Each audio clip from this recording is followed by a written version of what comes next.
Se eu disser para você agora, não pense em um elefante. Não pense em um elefante. Pensou, né? Você logo pensou no elefante. Sabe por que você pensou no elefante? Porque como você vai deixar de fazer algo sem que antes o teu cérebro identifique esse algo que você não vai fazer? Você primeiro precisa identificar o que você não vai fazer. Então, quando eu digo não pense em um elefante, a primeira coisa que você pensa é em um elefante. Agora, se eu dissesse para você, não suba, não monte no elefante, você não vai sair correndo e montar no elefante. Primeiro que o elefante ele é grande, ele é assustador.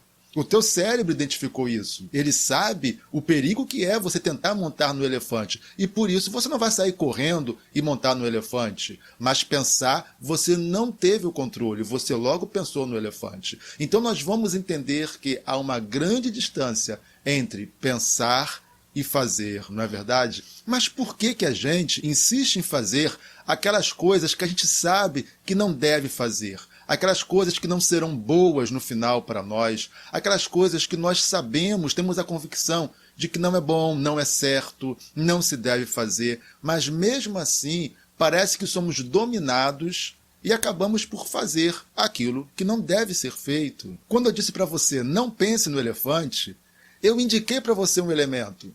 Eu falei para você em que não pensar. Então eu induzi a você, eu indiquei, eu lancei uma semente. Eu falei o que era o elefante. E essa necessidade que você teve de identificar o elefante te fez automaticamente pensar nele. Então eu fiz brotar em você alguma coisa em que se concentrar, no elefante. Mesmo dizendo não, o teu cérebro não entendeu o não, porque o cérebro tem dificuldade em assimilar o que é negativo. O nosso cérebro tem dificuldade em assimilar o não. Então quando eu disse não pense no elefante, o teu cérebro, ele ignorou o não e ele entendeu, pense no elefante. Tudo por causa de uma semente que eu lancei. O objeto, eu lancei, eu induzi você quando falei no elefante. Então, quando nós decidimos por fazer uma coisa que a gente sabe que é errado, quando a gente faz alguma coisa que não deveria fazer, é porque, na verdade, uma semente já brotou dentro de nós. Já há uma semente, não apenas que brotou, mas já criou raízes dentro de nós. Então, por exemplo, todos sabem que não se deve trair o cônjuge, mas nós estamos induzidos o tempo todo, instigados, bombardeados, principalmente na mídia, a fazer isso. Vivemos numa sociedade extremamente sensualizada, sexualizada, e isso tem gerado sementes dentro das pessoas, tem feito com que sementes brotem dentro das pessoas que as induzem a fazer aquilo que ela sabe que não está certo. Mas essas sementes, elas vão brotando, elas vão gerando raízes. Em algum momento, ela vai gerar um fruto. Quando, por exemplo, nos aproximamos de uma pessoa atraente, seja onde for, atraente fisicamente, ou por uma afinidade qualquer, aquela pessoa torna-se atraente e a gente vai permitindo que uma semente brote no nosso imaginário. E se permitirmos uma semente brotar no nosso imaginário, ora, é da natureza que toda semente caindo em terra fértil, ela brote, ela gere raízes e, por fim, ela dê frutos. A maioria das sementes precisa de terra fértil. E se cai ali, ela produz esse fruto. Então, nós podemos concluir que o problema nem está na semente. O problema está na terra ser fértil. Então a semente cai, a terra é fértil, ela vai brotar, ela vai gerar raízes, ela vai frutificar. Então, se o nosso coração estiver fértil para estas sementes, ela vai brotar no nosso coração e ela vai fazer com que a gente dê fruto dessa imaginação, que a gente produza os frutos desta semente. Então vamos compreender que o nosso coração ele pode ser uma terra fértil se nós o fertilizarmos para determinadas coisas. Ora, é muito bom quando o nosso coração é uma terra fértil para coisas boas, para boas atitudes, para coisas que edificam, que nos fazem crescer, para coisas que amanhã trarão bons frutos para nós, para a nossa família, para a sociedade, para as pessoas que estão ao nosso redor, coisas que nos farão ser felizes e nos orgulharmos de nossas atitudes. Mas o problema é quando o coração torna-se numa terra fértil para sementes ruins, que farão brotar frutos ruins, que nos farão chorar amargamente, nos arrepender amargamente, que produzirão frutos ruins, que prejudicarão a nós mesmos, prejudicarão a nossa família, prejudicarão as pessoas ao nosso redor. Pessoas sairão feridas, tristes, decepcionadas, magoadas, derrotadas, porque nós permitimos essa semente brotar, gerar raízes, dar frutos. Nós, então, produzimos uma coisa ruim, uma atitude ruim. Então, o adubo dessa terra é a nossa própria cobiça, os nossos desejos, aquilo que nós achamos que temos que ter, que precisamos fazer. Esse é o adubo, é isso que vai fertilizar essa terra chamada coração. Então, nós temos que tomar muito cuidado com o nosso coração, com a sede das nossas vontades, das nossas emoções, das nossas sensações, dos nossos desejos. E nós podemos pegar aqui como exemplo o que aconteceu lá no Jardim do Éden, que a Bíblia relata. Então, lá no livro de Gênesis, no capítulo 3, no versículo 6, vai dizer assim: a mulher viu que a árvore era linda e que seu fruto parecia delicioso, e desejou a sabedoria que ele lhe daria. Assim tomou do fruto e o comeu. Depois deu ao marido que estava com ela, e ele também comeu. Ora, a serpente induziu Eva dizendo que se ela comesse do fruto, ela iria adquirir conhecimento. Eva então começa a olhar para aquela árvore e a desejar. Ela vê que a árvore era desejável. Então ela começa a desejar o fruto daquela árvore. Ela começa a deixar brotar no seu coração um desejo, uma vontade. E ela não controlou esse desejo, essa vontade. E aí brotou e criou raízes. Ela foi e tocou naquilo que Deus disse: não toque, porque se você tocar, você vai morrer. E ela então desconsidera o que Deus diz, ela desconsidera o que a razão deveria determinar em sua vida e é movida por uma paixão, por uma vontade, por um capricho, por um desejo, por algo que brotou no seu coração, e assim ela vai e faz. Se ela parasse e pensasse: não, eu não posso, porque Deus diz: não, você vai morrer. Mas ela deixou falar mais alto o desejo, a vontade, aquilo que estava em seu próprio coração. E a Bíblia vai ainda nos esclarecer como que essas coisas acontecem. Então nós estamos lá na carta de Tiago, Tiago, irmão do Senhor.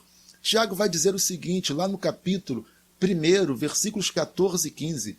Cada um, porém, é tentado pela própria cobiça, sendo por esta arrastado e seduzido. Então a cobiça, tendo engravidado, dá à luz o pecado, e o pecado, após ter se consumado, gera a morte. Você está vendo que a cobiça, o que é cobiça? Cobiça é desejo, cobiça é vontade, é desejo, é querer ter, é querer fazer, é desejar alguma coisa. Então nós somos seduzidos pelas nossas cobiças, pelos nossos desejos. Então ela nos domina e ela engravida, ela dá à luz a algo chamado pecado. Pecado é desvio. Pecado é tudo aquilo que não deveria ter sido feito. Pecado é tudo aquilo que mata, é tudo aquilo que destrói. Então as nossas cobiças, elas nos destroem por final quando nós damos vazão a ela, quando nós permitimos ser escravizados por ela. Para pensar, por que Caim matou Abel? Por que Caim vai lá e mata seu próprio irmão? Porque, primeiro, Abel foi aceitável por Deus porque Abel fez o que era certo. Abel se comportou da maneira correta. Abel fez aquilo que agradava a Deus. Abel fez da maneira certa, procedeu da maneira correta. Caim não. Caim, além de fazer o que era errado, e por isso não foi aceito por Deus, Caim fica com raiva. Caim começa a pensar, se não fosse meu irmão, eu seria aceito, Deus seria obrigado a me aceitar. Então Caim entendia que eliminar o seu irmão Abel seria a maneira de ele ser aceito por Deus. Quando Deus percebe a maldade que estava no coração de Caim, quando Deus percebe o que havia brotado no coração de Caim, Deus vai até Caim e fala: por que você está com seu semblante descaído? Vamos ler isso, está no livro de Gênesis, no capítulo 4, versículos 6 e 7. O Senhor disse a Caim: por que você está furioso? Por que se transtornou o teu rosto?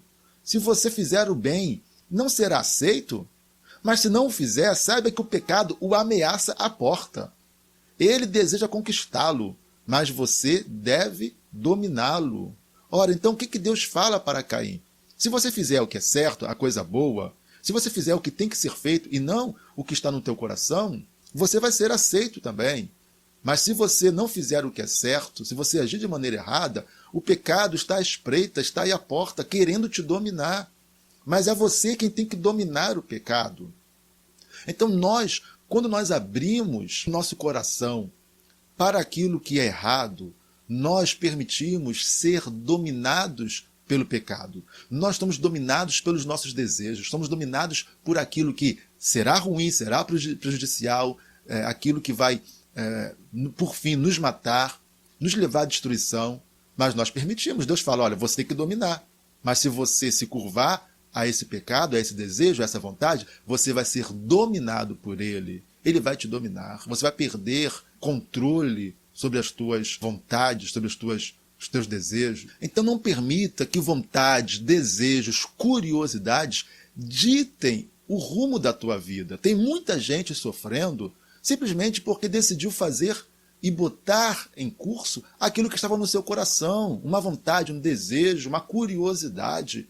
E por isso a sua vida foi destruída, sonhos foram destruídos, projetos foram destruídos, pessoas foram destruídas, relacionamentos foram destruídos, sonhos foram destruídos simplesmente porque resolveu agir conforme o que estava no coração e não o que estava na razão. Mas sabe o que a Bíblia fala? O que mais a Bíblia fala?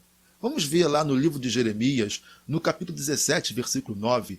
Enganoso é o coração, mais do que todas as coisas, e desesperadamente corrupto. Quem poderá entendê-lo? Então o coração ele é enganoso, e tem gente que insiste em ser enganado pelo coração. O que nos diferencia dos animais é que nós temos a capacidade de refletir, de raciocinar.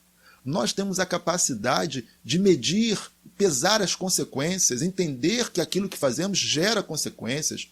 Nós temos a razão, Deus nos capacitou com a inteligência, nós somos seres inteligentes. É isso que nos faz a imagem e a semelhança dele. E todas as vezes que nós agimos por um instinto, como se fôssemos animais, todas as vezes que nós agimos por padrões que determinamos apesar de serem ruins, nós nos afastamos cada vez mais da semelhança de Deus. Nós temos a inteligência, somos semelhantes a Deus, mas quando agimos sem levar em consideração a inteligência, que nos diz, olha, não faça, não pode, não deve, cuidado, olha, tem consequências, olha, você vai ferir pessoas, olha, você vai se prejudicar, olha, você vai prejudicar a tua carreira, olha, isso vai gerar consequências para você. Quando nós não agimos de acordo com a inteligência que diz isso para a gente, e a gente prefere colocar os desejos e as vontades do coração na frente, nós acabamos sofrendo. Então, a Bíblia vai nos dar o conselho, e eu quero ler esse conselho com você, que diz assim, lá no livro de Provérbios 4, 23, sobre tudo o que se deve guardar, guarda o teu coração, porque dele procedem as fontes da vida. Então, se há algo valioso que você precisa cuidar e guardar, é do teu coração. Cuidado, guarda o teu coração para que dentro dele não brote as sementes ruins que geram frutos ruins.